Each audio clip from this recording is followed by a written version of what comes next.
Hi, everyone, and welcome to MedEdge. I'm Marcus Grimm. Quick reminder, MedEdge is brought to you by Medtrics. Medtrics is the preferred student, resident, faculty, and administration management program for both UME and GME. Learn more about Medtrics at medtricslab.com or from my frequent co-host, Medtrics CEO Santosh Cherian. But not today. Tosh is taking care of those customers, and we're certainly glad he is. Today, another episode of our special Match Day series where we've been interviewing medical students that have just gone through that crucial residency matching process. Our listeners, those of you in the UME and GME space, you do everything you can to make this process efficient and effective. Well, here we're going to turn the lens around and see what it's like for those on the other end of it. As a reminder, this series comes to you thanks to our partnership with the MD Plus community. Simply put, if you want to find a cohort of the most entrepreneurial medical students today, well, MD Plus, that is a great place to start, and we're grateful for them introducing us to people like today's guest. In fact, today on the program, we're speaking with Jai Shahani. Jai is currently completing his combined BA MD program at the Rutgers New Jersey Medical School, where he also received a degree in biology. Jai has fostered his interest in vascular neurology and research through several travel scholarships and various publications. We're going to be talking about the travel today, too. It's a great thing that he's taken advantage of. He's also the co-founder and president of the NJMS Business and Medicine Interest Group, as well as the Healthcare Investing Committee leader. Jai, welcome to MedEdge. Happy to have you here today. So happy to be here. Thank you. Most of the day, we're going to be talking about this medical school experience. But I did notice we've talked to so many students who everyone's got a slightly different background. And you did a program that we haven't been exposed to, at least not the people that I've spoken to. It's the 7-year BA MD program at Rutgers. You're the first person we've talked to who's done that. What was your goal here? Did you like the idea of, oh, great, I don't need to move dorm rooms for 7 years. I can make this really simple with myself. Were you looking to shave a year off the process? Just talk to us about that 7-year program and how it came to pass for you. Absolutely. So the 7-year program was honestly a blessing to me. I was so happy that I could be a part of a program like that. I applied for this program while I was in my undergraduate years at Rutgers University in New Brunswick. And it was in my second year that I met the Dean of Admissions, Dr. George Heinrich, at New Brunswick. And he told us about this program that aimed to accelerate students from their undergraduate years into medical school. And I found that I was in the right place for it. I met all the qualifications and I decided to apply. Luckily, I got in, and it has been a great ride throughout the way.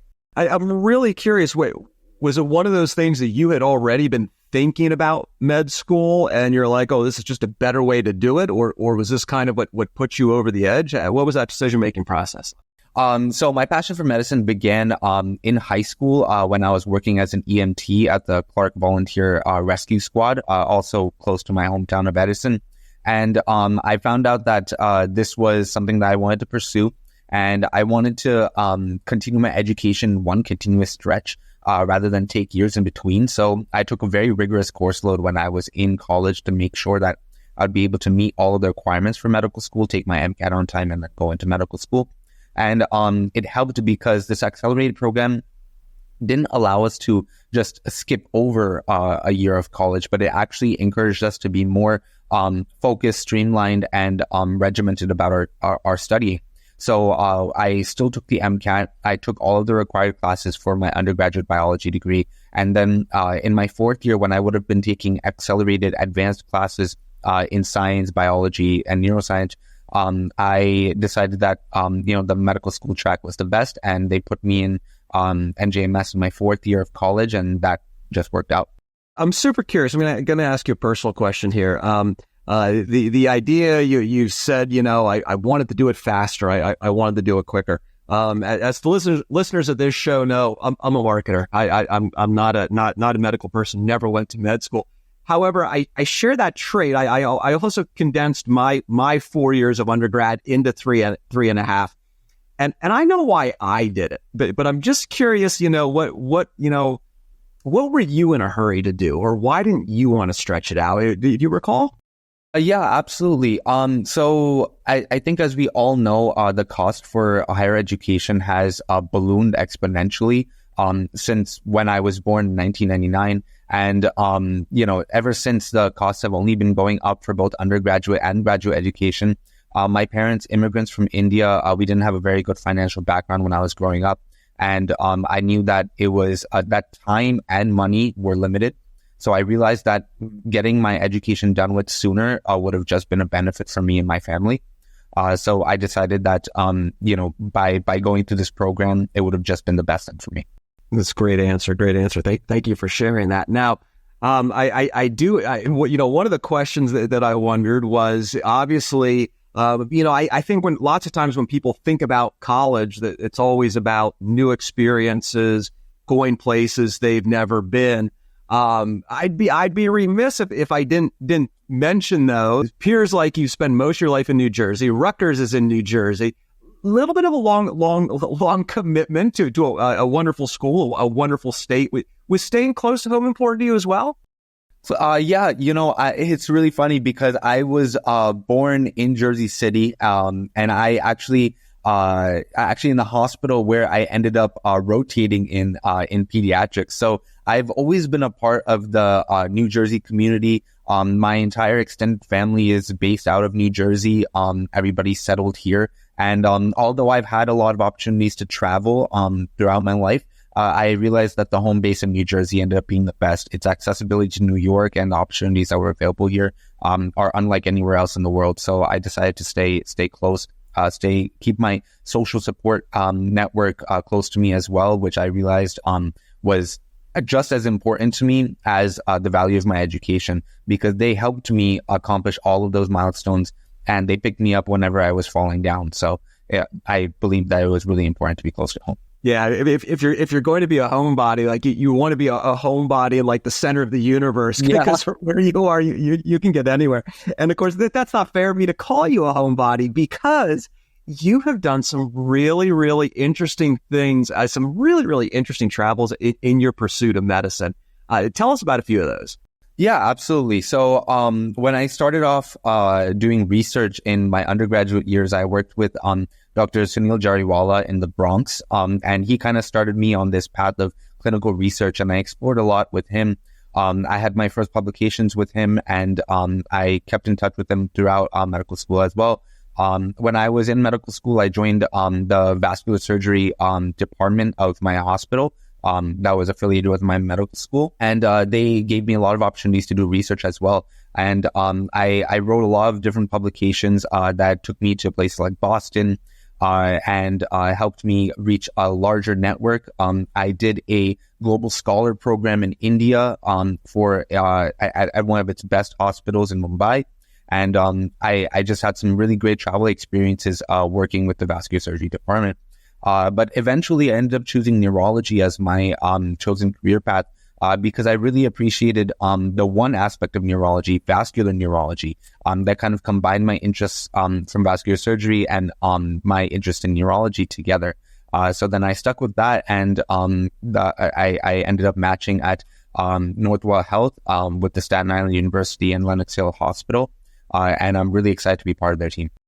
Oh, that's cool. That's cool. So walk us through a little bit of that transition when it came time to select those specialties. And you're absolutely right. You've been heading down that vascular road for a while. You wrote a short article that was published in the American Venous Forum more than 2 years ago about your interest in vascular surgery.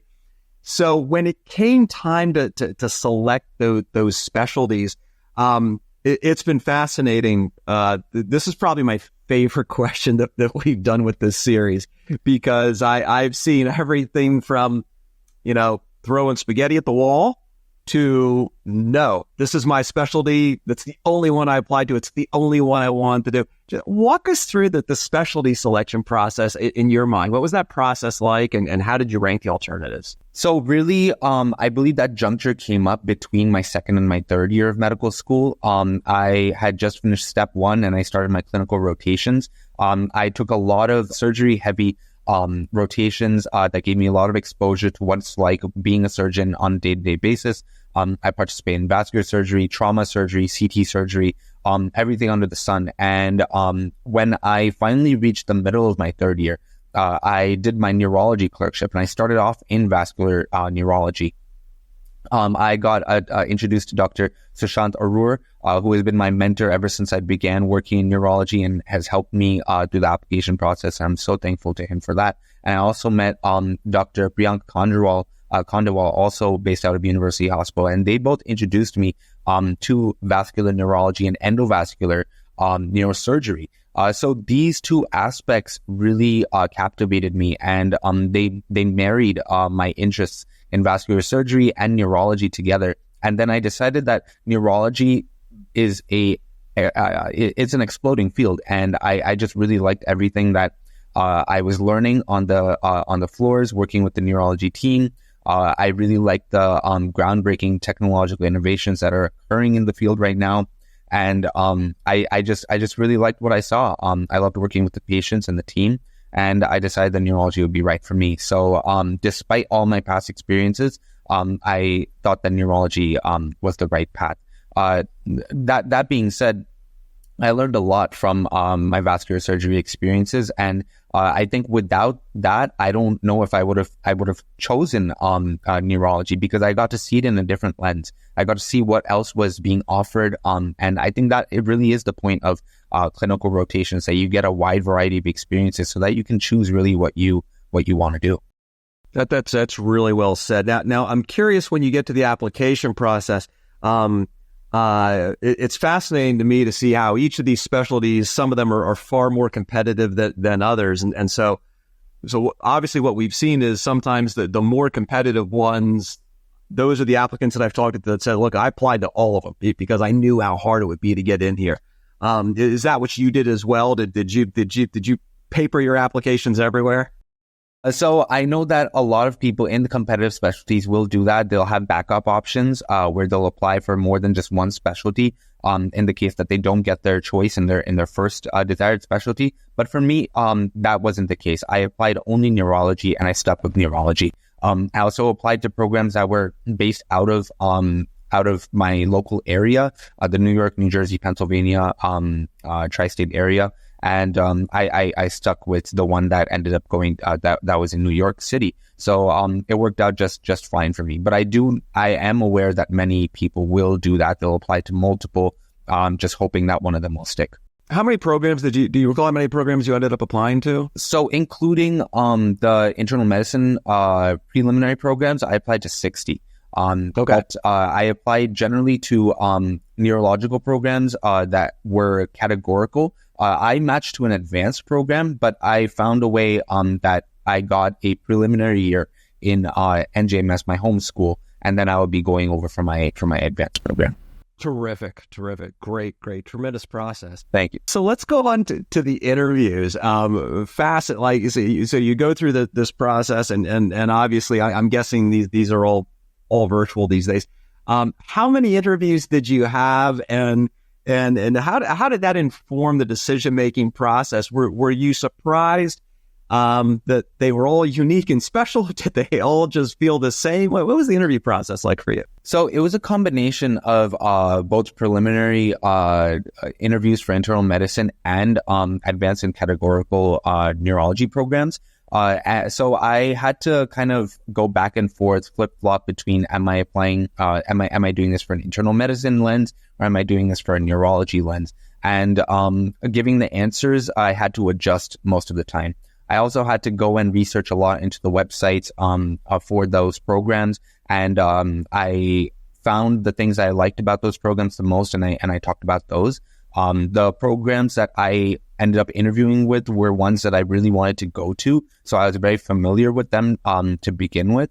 And like the program that I ended up matching to was like one of my top programs, and I knew their program in and out. So if you asked me anything about it during the interview season, then I would have been able to answer what I really liked about the programs. Oh, that's really interesting. Yeah, so you really got a lot out of that interview. It's really important that you know your programs when you're applying and you're interviewing with them, because I think they are also looking for people who are curious to be a part of their program and who will be a good part of their team.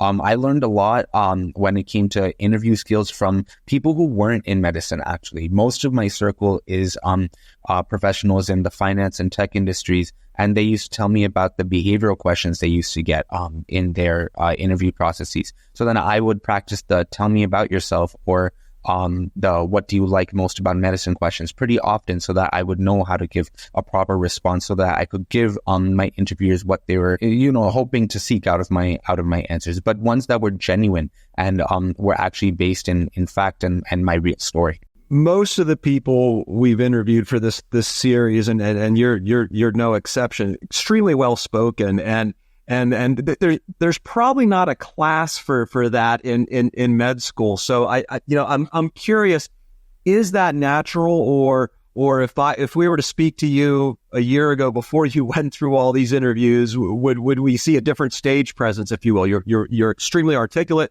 You expressed yourself well. I'm curious how much of that is learned and how much of that is innate. I don't know if I would say most of it is innate, because I do see myself being more on the reserved side of things. It's just that when I'm put into a situation where I know I want to express myself the best, I've practiced that very well. I spent a lot of time with patients like throughout my life, and I have a pretty big family, so I kind of know how to present myself in a good way. So I would say that most of that is really learned. But if you were to ask me, like, if I'm spending time with my close ones, like, they'll tell me that I don't really speak that much, but I will go on when it's my time to go on. Wonderful. So let me ask this. You already mentioned that you did great, right? You ended up at a program that you would rank really highly. What's that like towards you at the end? Were you feeling like, wow, like these 2 or 3 programs are just, I really want those 2 or 3, or were you like, you know what, any one of these is a blessing? How difficult was it for you to put together that rank order list? It was quite difficult. I was flip-flopping between 1, 2, and 3 for my last 5 days until I had to start that rank order list. You have this sense of anxiety that comes with if I rank this higher, then there's a much higher chance that I'm going to end up there. And you kind of keep going back and forth about the pros and cons. At the end of the day, no program is going to be perfect, and you want to do the one that you want to choose the one that is going to be closest to your interest and will keep you happiest, because it's going to be 4 years of your life. And if you look at it like a job, then you should feel that you're going to be comfortable where you're going to be working. So I know when it came to the selection process, it's a little different than how anybody else would do it in different industries. But if you look at it with a job interview and a job application process, then it becomes a little bit more clear cut. So when I was choosing my programs, I chose based on my distance from home, from whether or not I would be connected to my social circle, cost of living. Those 3 were really important to me. And finally, of course, the education that you would end up getting. So thankfully, the ones that I was ranking, they all had excellent education. So I wasn't really worried about it on that perspective. I knew that all of them had great clinical exposure and a wide variety of patients that I could learn from.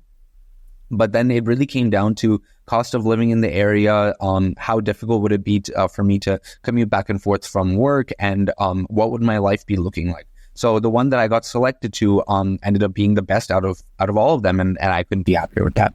That's awesome. That is it. And I love the process you went through. And I also love the fact that, I think it's really important. The process was personal to you. So as we have different med schools listening to this program, if you're located 3,000 miles away from Jay, sorry, but that's something that obviously you can't change it. It's going to just change how you rank it. Now, I'm curious, you talk about, you're obviously a person of high agency, so you know that your actions had an impact on what that placement might be. But once you submit your submission, now Jay can't control anything, and now you're sort of in wait and see mode. Wait, what type of person are you? Were you a mess during that period, or were you like, you know what, I did all I can do, now I'm just going to relax? What was that like for you? I feel like it was a lot more nerve-wracking than I thought it would be. There's a lot of family who kind of depended on my presence, being around, and I felt that it was important to me to be close to them because my rank order list, even though most of it was generally close to home, close is relative, right? So Philadelphia is a lot farther from New York City than you would think, and many programs like that, they were very spread out. So then the one that I ended up matching to was in the middle of everything, and now I like moved to my new home, and it's right in the middle of where I wanted to be. So I couldn't have asked for a better location. It was very nerve-wracking. I was spending a couple of those months figuring out contingency plans, looking for apartments in different locations, trying to figure out what is my life really going to look like, trying to get a sense of my bearings, what is my life going to look like? What do I need to adjust to kind of help myself adjust to that transition?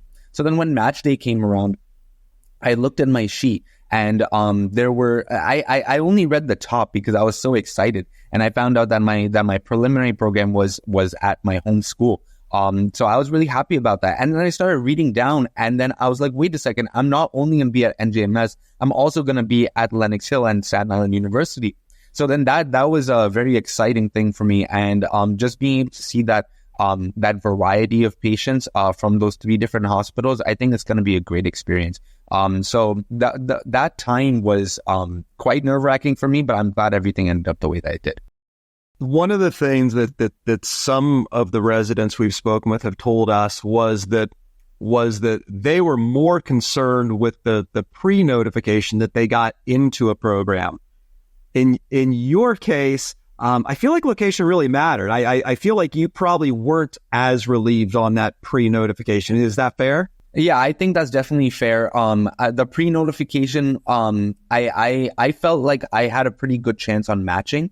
A lot of people will be very doubtful about that because, it's a combination of things. You have mentorship from people in your department that you worked with, and then you have other people's experiences, people above you, and the people that you're sharing your class with. So all of those experiences will kind of come together and build up your anxiety a little bit more. So especially when you're applying to a competitive specialty, you'll be worried about not matching. And unfortunately that happens to a lot of people where they'll apply to a specialty and they won't get accepted. But thankfully for me, I was pretty confident in my ability to match in neurology, and it worked out for the best that way. But then it was really about getting that notification a week later about where I was matching that really ended up being the relief. Yeah, well, it wasn't the icing on the cake for you. It was kind of the whole cake. So yeah, it was a whole cake. It was a whole cake. Exactly. Yeah. As you think about this process, and it's fascinating to me because so many students that we've talked to, whether they're being politically correct or if they're just being honest, there aren't a lot of criticisms about the process. I'm curious, as you think about it now, do you like the match day process? Do you think it's set up pretty well? Are there thoughts in how maybe things that schools could have done to elevate, your opinion of them throughout this process? Absolutely. I think it's a very challenging thing to coordinate the match. Like if I was to look at it from an organizational perspective, there's so many different programs, so many different schools with so many different programs within them. So that it's very difficult to match so many students to so many programs. So then I think when I was applying, I was expecting a little bit more guidance, a little bit more mentorship from a national perspective, that would have helped me direct my goals and help me build a list a little bit better. But then I realized that it was more of an individual process, and it was a process of learning about what you wanted yourself, and not just letting somebody kind of set that tone for you.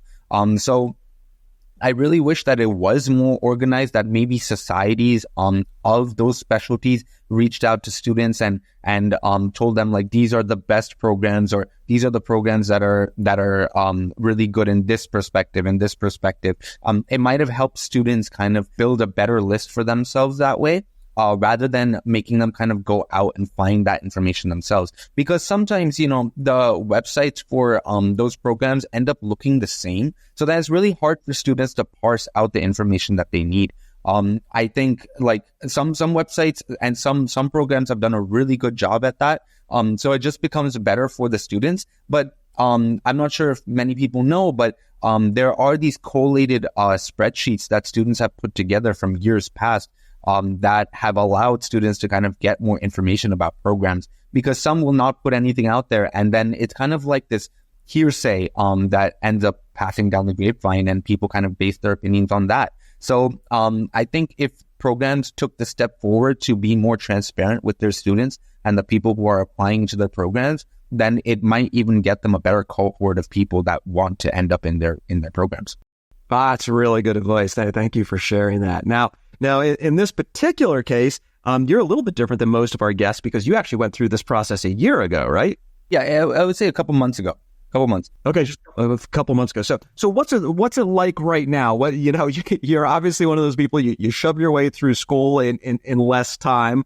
But I'm going to go out on a limb and say you're probably not sitting on the couch with your feet up. But what's going on now, and what are your immediate plans here? Because I guess you report soon, or just talk to us about the next few months. Yeah, absolutely. So I am starting orientation in about a week.